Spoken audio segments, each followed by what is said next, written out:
ایک صحابی ہیں، جنگ میں قید ہو گئے روم کی، تو ایک رات موقع پا کے نکلے اور بھاگے، آگے دریا تھا، دریا پار کیا، اب آگے پتہ نہیں جانا کدھر ہے، سامنے شیر آ گیا، شیر نے تھوڑی اپنی آواز نکالی، دھاڑا، تو وہ کہتے ہیں ایھا الاسد، اب تو کہو گے کہ مولوی صاحب پتہ نہیں کی گلاں کیتی جاندا، یہ ہوا ہے، اے موبائل نہیں توڑا گلاں کردا، کبھی کسی نے سوچا تھا 30 سال پہلے؟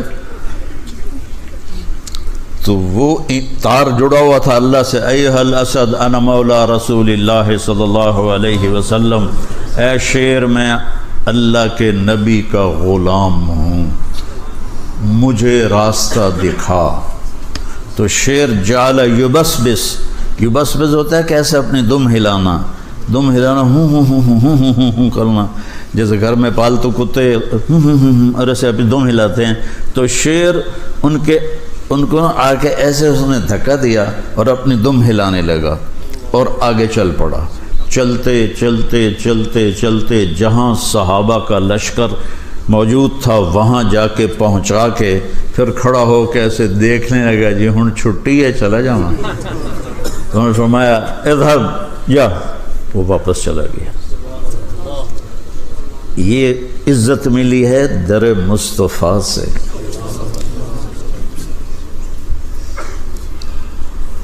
سمندر کے کنارے پہنچے، آگے دشمن ہے جزیرے میں،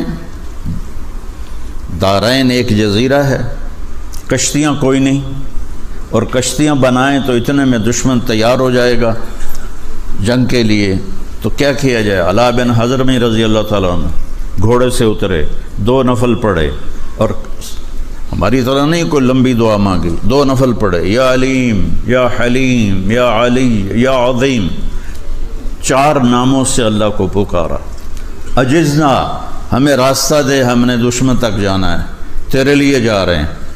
تو ایک دم سمندر کا پانی غائب ہو گیا، اور کہا سم اللہ وقتہمو، پڑھو بسم اللہ اور کود جاؤ۔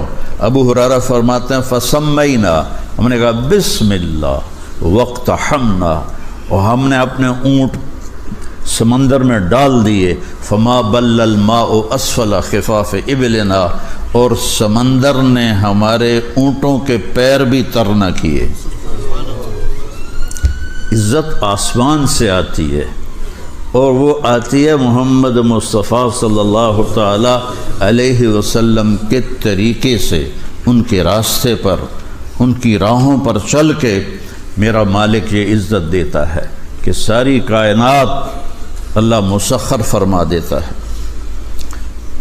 تو کلمے کے اندر ہی سارا دستور اور ساری کائنات کے خزانوں تک جانے کا راستہ اللہ تعالیٰ نے چھپا دیا ہے۔ دجلہ کے کنارے پہنچے، دجلہ ایک دریا ہے عراق میں، اس میں سیلاب تھا، عرب پانی سے ڈرتے تھے چونکہ پانی ہے ہی نہیں، تو اب جانے کے لیے کشتیاں کوئی نہیں، پل توڑ دیا انہوں نے، ایران والوں نے۔ تو حضرت سعد بن ابی وقاص امیر ہیں، کہنے لگے بھائی میں نے دریا پار کرنا ہے، اب کیا طریقہ ہے جی؟ کہ سارے لشکر میں اعلان کرو اگر کوئی کبیرہ گناہ کرنے والا ہے تو توبہ کر لے۔ سبحان، بھئی مشقیں بناؤ، کشتی بناؤ، نہیں انہوں دی سوچ وکھری، بھئی اگر کوئی بڑا گناہ کرنے والا ہے، کچھ تو چھوٹے گناہ ہیں تو کچھ بڑے گناہ ہیں، تو بڑے گناہ توبہ سے معاف ہوتے ہیں، چھوٹے ویسے ہی معاف ہو جاتے ہیں۔ تو 36,000 کے لشکر میں ایک بھی کبیرہ گناہ والا نہیں تھا۔ تو فرمایا بس سب بسم اللہ کرو، پہلے 600 آدمی تیار ہو جاؤ۔ تو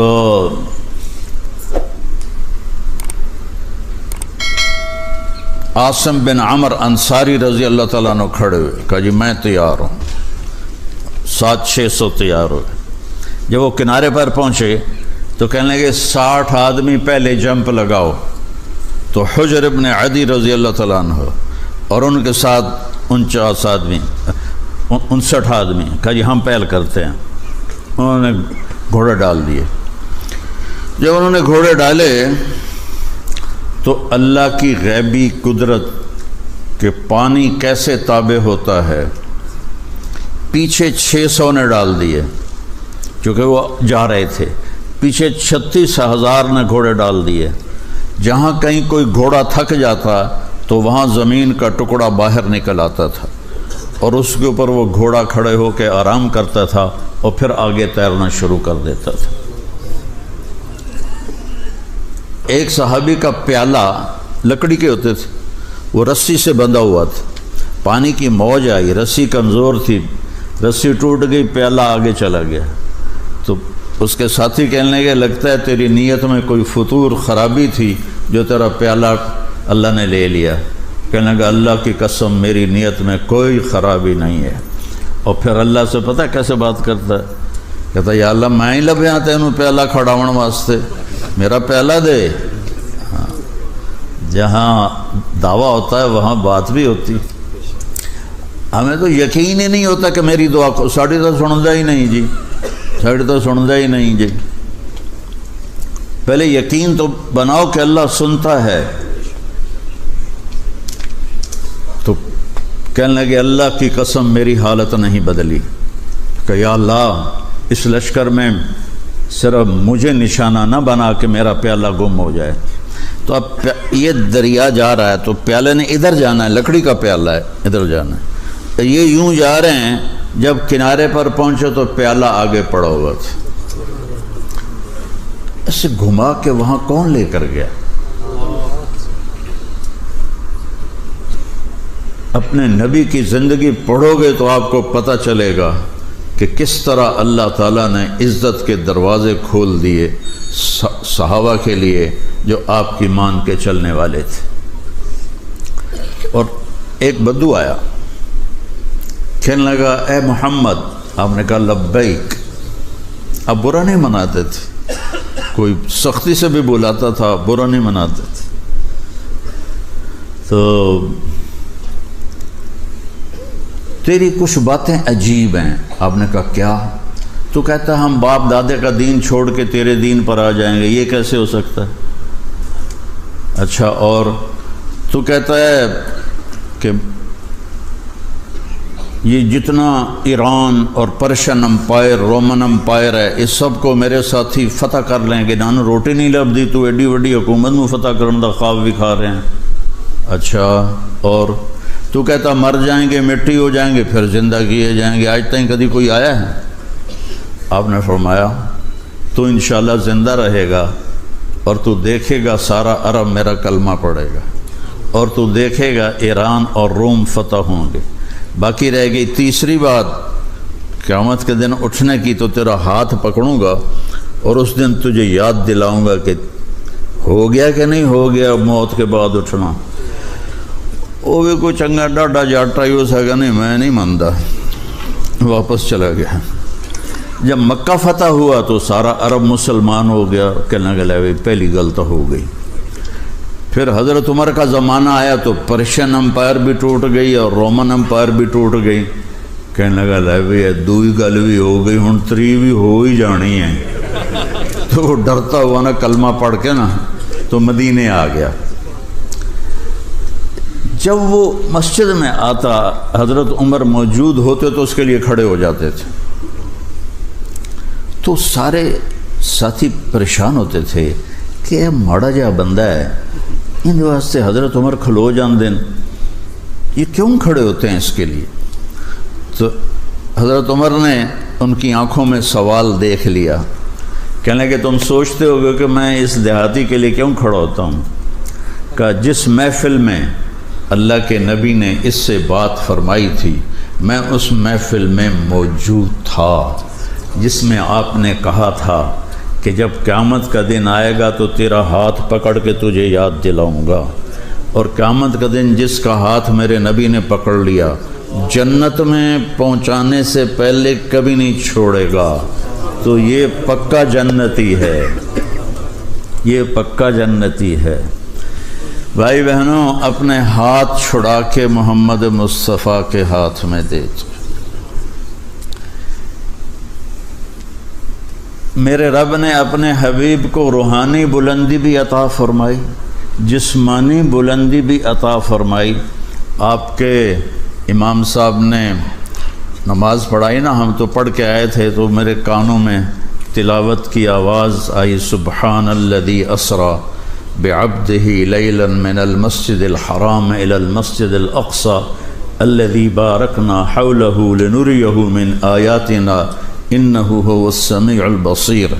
تو میرے ذہن میں یہ خاک، میں پہلے کوئی پڑھا کے نہیں آتا کہ میں آج یہ بیان کروں گا یہ بیان کروں گا، میں کوئی تیاری کر کے آتا ہوں، تو وہ میرے کانوں میں آیت پڑھی تو مجھے خیال آیا کہ یہ تو 27 رجب کی رات ہے، آج کی رات تو میرے نبی کو معراج ہوا ہے۔ یہ سارا میرا مضمون اس کے ساتھ میں جوڑ رہا ہوں کہ اگر بلندیاں چاہتے ہو، عزتیں چاہتے ہو، تو رولز رائس خرید کے نہیں ہوگی عزت۔ بہت بڑا گھر بنا کے یہ عزت نہیں ملے گی، کروڑوں اربوں پاؤنڈ کما کے یہ عزت نہیں ملے گی، اللہ کی قسم صرف محمد مصطفیٰ کی غلامی میں ملے گی، چونکہ دینے والا اوپر بیٹھا ہے اللہ، اور اس نے وعدہ کیا ہے کہ محمد ہی بنو گے تو ملے گی، نہیں تو نہیں ملے گی۔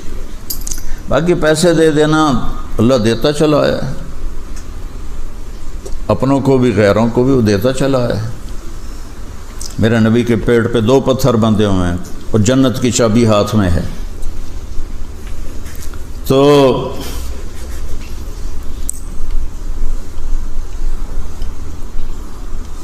حضرت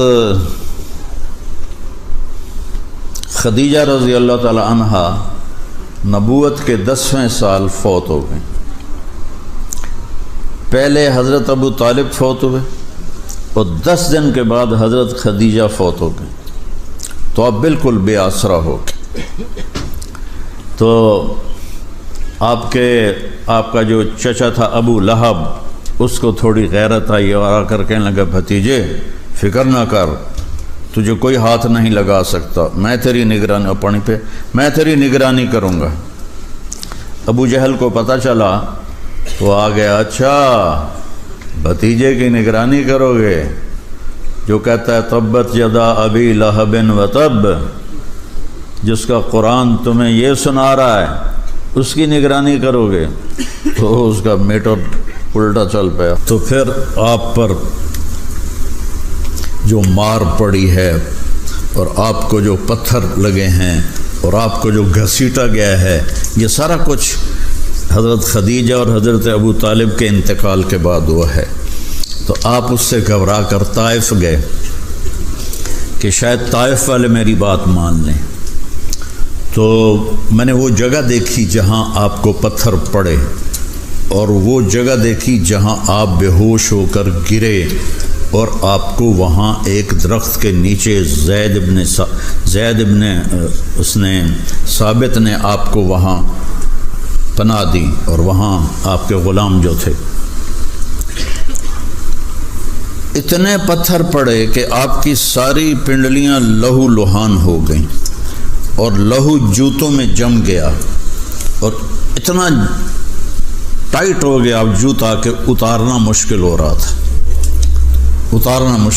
تھا، اور آپ کو دیکھ کر عتبہ بن ربیعہ، جانی دشمن جو جنگ بدر میں جس کے ہاتھ میں جھنڈا تھا، اس نے دیکھا تو کہنے لگا، ہائے عبداللہ کے بیٹے کا کیا حال ہو گیا۔ تو رشتہ داری تو تھی قریب کی، اس نے جلدی سے انگور توڑے اور پلیٹ میں رکھے اور اپنے غلام کو بلایا، عداس کو، کہا یہ لے جا اور اسے کہنا تجھے رشتہ داری کی قسم یہ کھا لے، رد نہ کر، دشمنوں کو جن پہ ترس آیا ہو۔ تو وہ لے کر آیا، آپ کے سامنے رکھے، آپ نے بسم اللہ پڑھ کے کھائے۔ تو عداس کہنے لگا، یہ بسم اللہ تو یہاں کوئی نہیں کہتا، یہ تم نے کہاں سے سیکھا ہے؟ تو انہوں نے کہا، میں اللہ کا نبی ہوں، یہ اللہ کی طرف سے مجھے سکھایا گیا ہے۔ تو وہ آپ پہ ایمان لے آیا، کلمہ پڑھ گیا۔ اس کے بعد آپ نے اللہ سے دعا کی. کیا کہا؟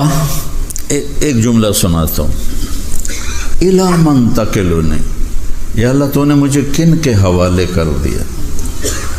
اِلیٰ عَدُوٍ یَتَجَحَّمُنِی او اِلیٰ بَعِیدٍ یَظْلِمُنِی، یا اللہ تو نے مجھے غیروں کے حوالے کر دیا جنہوں نے میرا یہ حال کر دیا ہے کہ میرے لہو لوہان ہو گئے، پیر بھی، پنڈلیاں بھی.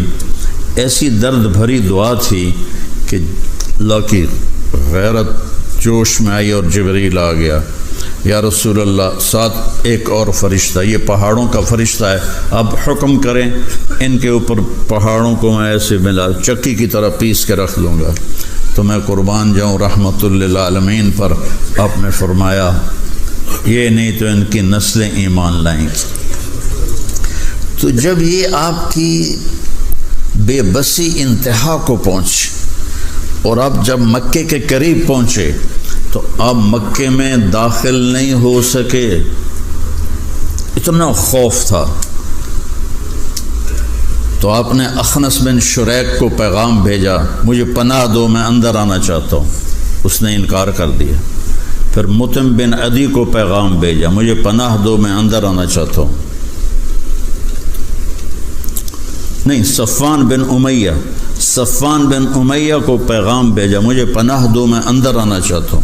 اس نے بھی انکار کر دیا. پھر سہیل ابن عمر کو پیغام بھیجا، مجھے پناہ دو، میں اندر آنا چاہتا ہوں. اس نے بھی انکار کر دیا. پھر آپ نے مطعم بن عدی کو پیغام بھیجا کہ مجھے پناہ دو، میں اندر آنا چاہتا ہوں.